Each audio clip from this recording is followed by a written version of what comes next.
The top stories at this hour. Former Ogun State Governor Amosun, Professor Pat Utomi, trade words over presidential jet seizure. Serap demands transparency from assembly leaders. Libya suspends all operations after kidnapping of staff. Details shortly.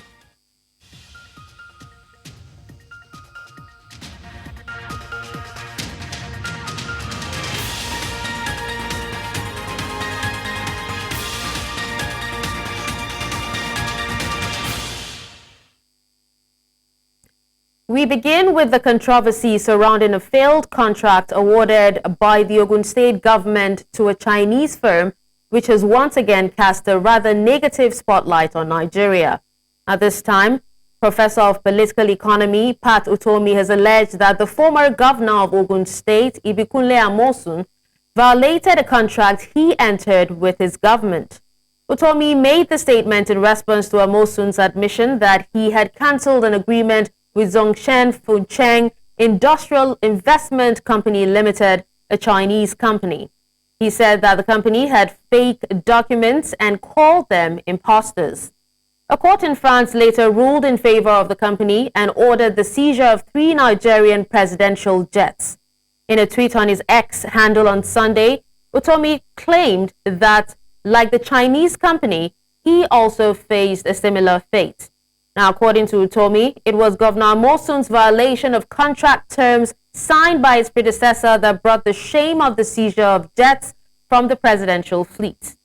Professor Utomi alleged that the decision of Amosun to cancel contracts by his predecessor led to a prominent Ogun State citizen committing suicide. Meanwhile, former governor of Ogun State, Senator Ibikunle Amosun, has described the renowned professor of political economy, Pat Utomi, as an enemy of the state. Amosun stated this while responding to a post on X where Utomi alleged that Amosun did not honor an agreement preceding his administration. Now, the former governor of Ogun State also hinted that the State House of Assembly had already declared Utomi persona non grata.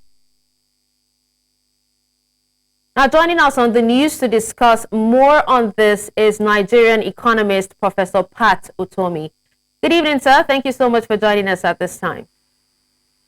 Thank you so very much.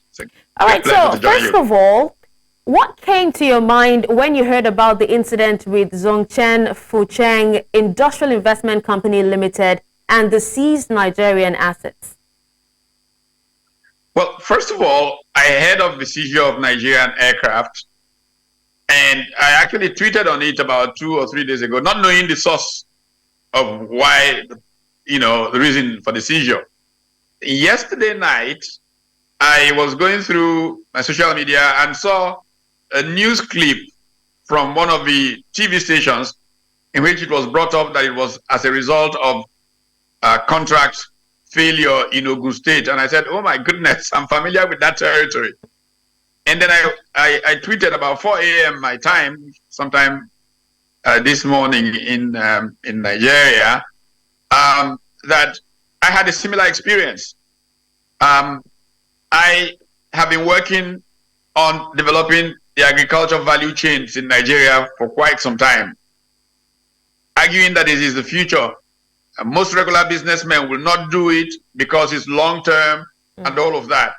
So I decided to go into it from 2 ends of the value chain: the distribution to create demand and the supply by creating what is called an integrated produce city, which I'm actually executing at this time in Edo State.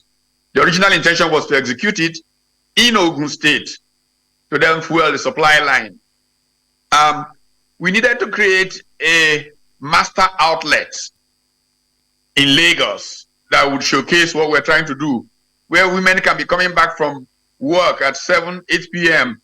and drive in an air-conditioned environment, buy all the food and stuff they need. And we thought a great location was the OPIC Plaza in Lagos.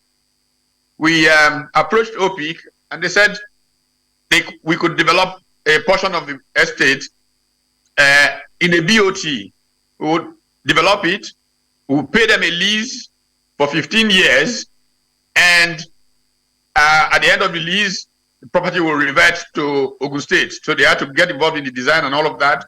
We went along, we signed an agreement with them. This happened under the watch of Governor Binga Daniel. When the Ogun State governorship turned hands and Amosun came on, he put a stop, I believe, on just about everything that was approved by his predecessor. And when I was told that, I then tried to reach out to say, why are we being stopped from developing this facility? And he said to me, no, your name is not on the list. I said, but they said everybody developing anything in Opik Plaza should stop. He said, really? I didn't see your name. Why don't you come to Abeokuta? And I drove to Abeokuta with my partner in the project. We came to him. He sent for the people in charge. The permanent secretary was supposed to be away in the UK to the graduation of his child. And so Mrs. Yewande Amuson and one of her colleagues came forward. And he said to them, Prof says that his project, that he has a project in that place and that is part of the thing stopped. But I didn't see his name. So they said, no, his own is a simple, very straightforward deal. So we didn't bother to put it there. He said, you people are trying to protect Prof because he's Prof. They said no. So he jokingly said, okay, bring everything together, put his own in it. And, you know, when the pump set comes back in 2 weeks, everything will be sorted. And I thought it was over. But that started a 4-year rigmarole. At the point, I was really frustrated. Our South African partners, with whom we had invested tens of millions of naira, trying to develop the supply chain for this store across the country, farmers in Yola, all kinds of places that we have secured agreements with, and all of that. Everybody was frustrated. So one day he said I should come back to Abeokuta so that we can sort this matter out. And then he suggested that I should, you know, because of issues, I should, that they will pay me back my money. I said, but I don't want the money. I just want to execute this project. It's only 15 years. Hope you will take back the property. I said, you know, one thing or the other. Then he said, look, he was rushing to Abuja, that we should drive back to Lagos together and talk about it. Then my partner, everybody else went. I drove with him in his car. He was driving. He asked his ADC and driver to go to another car. And we talked about this thing for all the way from Abeokuta to Lagos. We stopped in his house in Lagos. He said, look, OP cannot give more than 100 million naira back to you because, you know, the way government is structured. So just write a letter asking for 100 million. When you get it, the next day, write another letter saying it is still left. I knew it sounded strange, but I said, well, I know Nigeria. If I go to court, we may stay there for 25 years, by which time I've died or whatever, and he's gone on, and I would have lost everything. At least let me hold on to this 100 million and hope that what he has said is what he will do. Got the 100 million check in 2 tranches of 50 million. And then I wrote him to say, okay, the balance as discussed. And that was where the story continued till he ended his term as governor. And I then went to the new governor, who incidentally wanted me very much to be the keynote speaker for his inauguration lecture. I then said to him, look, I have this matter that is pending here. Can you fix it? And after a while, after 1 year, 2 years, they said to me, look, the way that Amosun managed the thing, the case is closed, that he has paid you. I said, what? Wow. Anyway, today I then get this statement that Amosun is supposed to have made, which is incredible for an accountant to be able to say things like that. All right. So before that, Professor, you're saying that you didn't get the balance of your money. That's the remaining 100 million naira you're expecting. 200 million. I was expecting more. Oh, okay. All right. Now I got 100 million. Okay. Now but you also want money. I wanted to do my project. I didn't ask for money. This was the governor insisting or suggesting that best for me is to take the money. All right, Professor, you also mentioned, other victims that were in similar circumstances. You even said one of them committed suicide. Can you tell us more about this person who actually If you notice, I use the word alleged. alleged? So All right, can you tell? yeah, alleged. What more can you tell us about newspapers. that? I don't know. I read in the papers at that time that one businessman from Ogun committed suicide on account of those kinds of issues. That's what I read in newspapers. So that's why I said alleged. Oh, okay, Professor, do you think that, Governor Amosun actually knows the impact of, his actions? Well, in his comeback, he said that I was one of those entitlement people wanting government to give me. I don't do business with government. Go and check. I have never done business with government except just because I hate the business of bribes. I don't do business with government. Only when it's going to land where you have no choice. Government is the only one who has the authority to issue certificates of occupancy. Check my business career, nothing with government.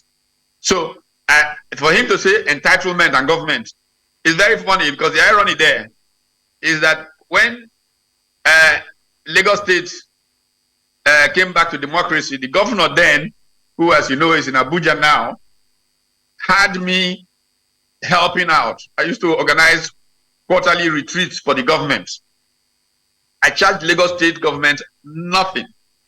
In fact, I can tell you one particular 3-week stretch. I did a retreat for a well-known bank, charged them 20-something million naira. Did for Nimasa, charged them 20-something million naira. Did for Lagos State government, charged them 0. The man in charge is Yemi Cardoso, who is governor of Central Bank. He can corroborate that any time. So to wake up and Amosun decides that I'm entitlement, trying to use influence, it's so preposterous. I don't even know where to start to look at the issue. But it shows the character of our politicians and what they try to invent. He says, for example, that Ogun State government had declared me persona non grata. On account of what? I had no transaction of any type ever with Ogun State government, except a lecture I gave free of charge to the cabinet of Ogun State at a retreat about 20-something years ago, and the inaugural lecture, which happened years after, of the incumbent governor. I've had nothing to do with Ogun State in any shape, form, or so. How could they have declared me persona non grata? I'm not a person who does business with government. But it shows you how they can say anything in their desperation. Okay. It's really sad for the country. Okay, Prof. That's why investors are worried about Nigeria. Oh yes, you also did mention in your tweet, that you met with Baba Konde and also President Tinubu, to resolve the situation. Yes. What did they do to help, considering that you lost such a huge amount of money? And did you feel heard? Yes, I did, of course. And they said they would do their best. They will try. I won't mention names now because this is personal. One of them said that Amosun is it's too much, but they will try. Anyway, that's where we are. Okay. All right. So tell us about how the revocation impacted your business and also investments in Nigeria, especially with your South African partner. And I'm talking about, the financial and reputational consequences. In terms of reputation, costing reputation goes into billions, the extent of the loss. I had to reverse the strategy. Instead of starting from upstream, and I went downstream, or the other way around, so to speak. And I began to try to develop the more expensive, the more problematic integrated produce city, where you're supposed to aggregate crops from farmers from, say, several states, and then create a commodities exchange. As a result of the commodities exchange, you will then supply these kinds of outlets. It would have been easier if we had taken off with this and begun to make income from this and then invested into the supply chain. But they prevented us from doing that, frustrated our foreign partners, and they left. So the cost to me, literally, billions of naira. Okay. Now, just before we let you go, Prof, you mentioned karma in relation to your experience. Now, can you help me understand what you mean by that and how it played out in the situation with the Zhongchen Fengcheng company? Well, you know, the law of karma, it comes back to haunt you. It has finally come back to haunt him, Amosun. He is now going to be remembered as the man who brought Nigeria this shame because of his conduct. I had nothing to do with that transaction with the Chinese. I don't know about any of the details, but clearly from my experience, and it was generally a broad sense for what he did with many other things approved by his predecessor. We need to stop Nigerian governors from doing this. I mentioned that in a book I've just written, I wrote a case on a similar thing in Enugu, so it's not just about him. And that this also affected South African partners who left after millions of dollars had been invested in an estate development in Enugu. We must stop this. Our country cannot make progress if we continue like this. All right, Professor, just one more question. What do you think the Nigerian government or the Nigerian elite should be doing to care for our reputation as a nation? It is so fundamental to make progress. You know, my mantra is values shape human progress.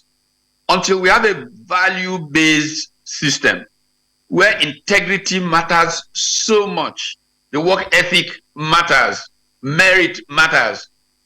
Look, we can talk about progress till eternity, will not happen. The Nigerian elite must imbibe a new value system. So know that if people don't trust you, that you will stand by your word, they will not do business with you. Commerce is about trust. And if you, for personal reasons or whatever reasons, will violate contracts all over the place, they will just go to somewhere where they may not have the room to make as much return as Nigeria, but their return is assured. And Nigeria will stay underdeveloped. That is the simple logic of this. All right. Well, thank you so much, Professor Utomi, for your time and also for sharing your experience with us.